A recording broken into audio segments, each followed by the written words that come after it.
Bonjour à tous, bienvenue sur Centaure Investissement TV. Je suis ravi de vous retrouver sur notre chaîne consacrée à la gestion de patrimoine. Je vous remercie pour vos nombreux messages et questions suite à notre dernière vidéo sur les 10 points actions à détenir dans son assurance vie. Nous allons parler aujourd'hui du dispositif Malraux qui permet aux particuliers d'acquérir des immeubles bâtis situés dans certaines zones protégées en vue d'effectuer des travaux de restauration complète de ces immeubles pour bénéficier d'une importante réduction d'impôt sur le revenu. Le dispositif a été modifié en 2017 et ces nouvelles mesures sont ouvertes aux opérations de restauration ayant fait l'objet d'une demande de permis de construire ou d'une déclaration préalable déposée à compter du 1er janvier 2017. Le principe est le suivant, les propriétaires d'immeubles bâtis situés dans certaines zones protégées qui effectuent des travaux en vue de la restauration complète de ces immeubles bénéficient d'une réduction d'impôt pouvant aller jusqu'à 30% des dépenses réalisées dans la limite de 400 000 € sur une période de 4 ans. En contrepartie, l'investisseur s'engage à louer le logement pendant une durée minimum de 9 ans. L'investissement peut être réalisé par une personne physique en direct ou par le biais d'une société non soumise à l'impôt sur les sociétés, donc à l'impôt sur le revenu. Les souscriptions des parts de SCPI Malraux ouvrent également droit à une réduction d'impôt. Alors, quelles sont les conditions à respecter pour mettre en place ce dispositif? À quel montant de réduction d'impôt peut-on prétendre? Quels sont les avantages et les inconvénients de l'investissement en loi Malraux? C'est ce que nous allons essayer de vous expliquer dans cette vidéo.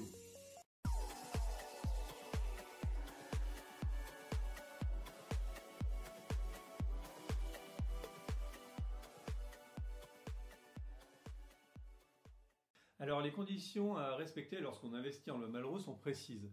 Tout d'abord, il faut savoir que l'investissement peut se faire en faisant l'acquisition d'un immeuble destiné à l'habitation après les travaux ou encore de locaux professionnels.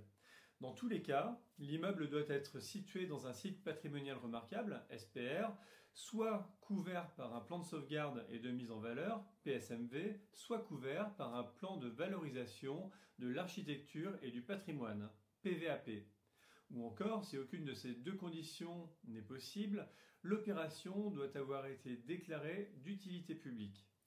Sachez également que jusqu'au 31 décembre 2022 sont également éligibles les immeubles situés dans un quartier ancien dégradé ou un quartier présentant une concentration élevée d'habitats anciens dégradés et faisant l'objet d'une convention pluriannuelle dans le cadre du nouveau programme national de renouvellement urbain NPNRU.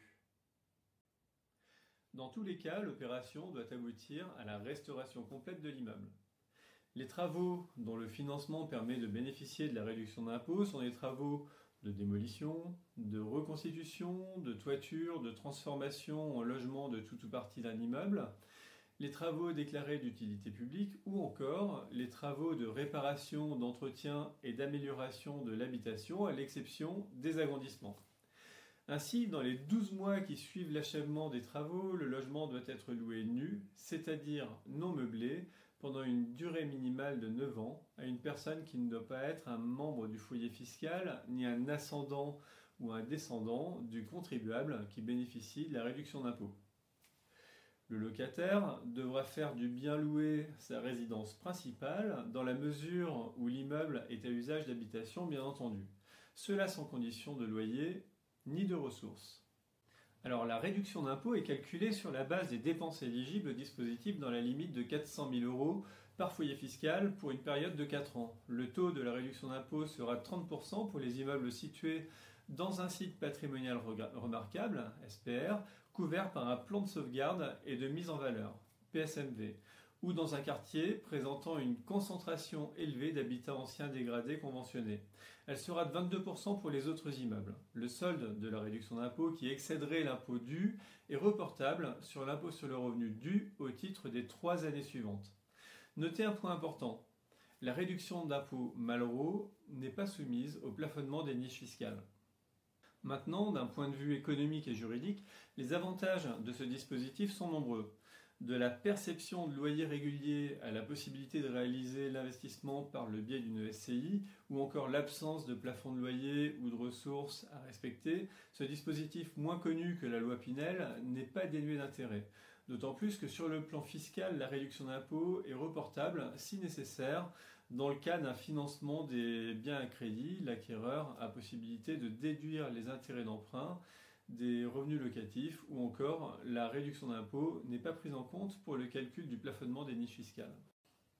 Attention tout de même, quelques points sont toutefois à prendre en compte, comme l'engagement de louer non meublé pendant au moins 9 ans.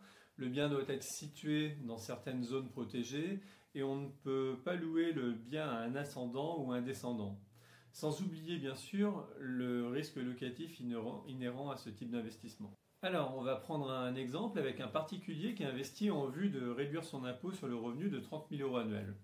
Il fait l'acquisition d'un logement à restaurer situé dans un site patrimonial remarquable, ou SPR, couvert par un plan de sauvegarde et de mise en valeur, PSMV, pour un prix d'acquisition de 150 000 €.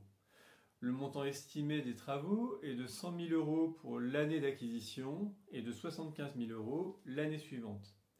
La réduction d'impôt sera donc de 30% de 100 000 €, soit 30 000 € au titre de l'année d'acquisition, auquel s'ajoute 30% de 75 000 €, soit 22 500 € au titre de l'année suivante. Le gain fiscal total pour l'investisseur sera donc de 52 500 €. Nous vous recommandons de prendre le plus grand soin à la mise en place de ce type de dispositif qui a donné lieu à de nombreuses requalifications fiscales dans le passé. Nous ne saurions que vous recommander de solliciter l'accompagnement d'un professionnel de la gestion de patrimoine pour réaliser ce type d'investissement immobilier qui s'adresse principalement aux contribuables assez fortement fiscalisés, vous l'aurez compris. À ce titre, les conseillers Senteur Investissement se feront un plaisir de vous renseigner et de vous accompagner dans vos projets d'investissement locatif. Concernant la loi Malraux, notre offre propose des biens de premier choix, packagés avec les travaux, dans des villes à forte demande locative et toujours en hypercentre. Là encore, n'hésitez pas à nous solliciter. D'autre part, qu'il s'agisse de loi Malraux, de Pinel, de Censi-Bouvard ou de location meublée, nous proposons régulièrement des opérations immobilières dans toute la France et même à l'étranger, comme en Espagne ou aux États-Unis par exemple. J'en profite pour vous informer que cette semaine, nous avons mis en ligne une très belle opportunité d'investissement en résidence étudiante à Fontainebleau face à un futur campus avec des montants d'investissement qui démarrent à 105 000 € hors taxes. N'hésitez pas à prendre contact via centerinvestissement.com pour obtenir des simulations d'investissement que nous vous offrirons avec plaisir. C'est tout pour aujourd'hui. Pensez à bien aborder vos projets immobiliers pour éviter les déboires dans le futur. À très bientôt pour une nouvelle vidéo et merci pour les messages sympas que vous nous envoyez sur le site internet et sur les réseaux sociaux. À très bientôt. Au revoir. Pour ne rien louper des astuces et conseils patrimoniaux du cabinet Senteur Investissement, n'oubliez pas de vous abonner à la chaîne Senteur Investissement TV et d'activer la petite cloche de notification afin d'être informé de nos prochaines vidéos mises en ligne.